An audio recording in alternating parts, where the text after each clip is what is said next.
সত্যি পিসি তোমাকে মন থেকে স্যালুট, একদম মন থেকে স্যালুট। তুমি প্রতি বছর ভোটারে কোনো ছোটো পেয়ে যাও, কখনো তোমার মাথা ফাটে, কখনো পা ভাঙে, কখনো পুরো বডি প্লাস্টার হয়ে যায়, কখনো হিন্দু মুসলিমের দাঙ্গা করাও, কখনো এখন বাবা শুরু করতো ভাষা নিয়ে বিদ্বেষ। যাকেই পাচ্ছে বাংলা ভাষায় কথা বলে দিচ্ছে বাংলাদেশি আর রোহিঙ্গা। বলছি পিসি তোমার জন্য হচ্ছে সব না, তুমি তোমার স্বার্থের জন্য বাংলাদেশিদের এ দেশে ঢোকাচ্ছ, তাদের প্যান কার্ড ভোটার কার্ড সব করে দিচ্ছ, আধার কার্ড করে দিচ্ছ 2000 টাকার জন্য।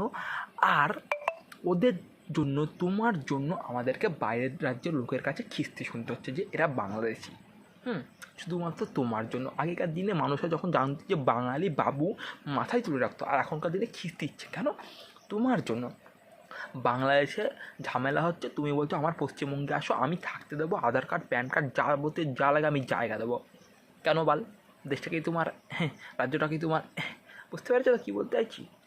শুধুমাত্র তোমার জন্য। ওই দেশ থেকে এখানে লোক আসলে সে এই লোক এই দেশ থেকে আর ওই দেশে যায় না, এখানেই থেকে যায়, এখানেই থাকছে, এখানেই বিয়ে করছে, সব কিছু এখানে বানাবে, সংসার ছড়িয়ে দিচ্ছে বানা, 10-12 হাজার বাচ্চা ছড়িয়ে দিচ্ছে বানা, প্যান কার্ড আধার কার্ড সব কিছু করে 2000 টাকা দিয়ে।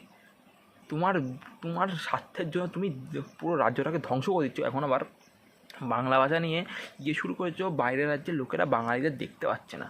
দোষটা তোমার জন্যই অবস্থা আমাদের বাঙালিদের বাইরের রাজ্যে, তোমার জন্য, শুধুমাত্র তোমার জন্য।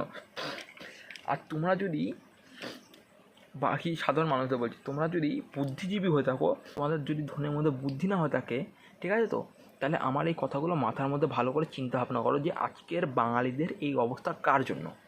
শুধুমাত্র পিসি দা মমতা ব্যানার্জির জন্য।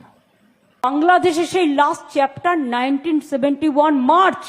পিসি থাক, অনেক হয়েছে। 1971 আর বলা লাগবে না, বুঝে গেছি আমরা, সত্যিটা সবাই জানে, ঠিক আছে?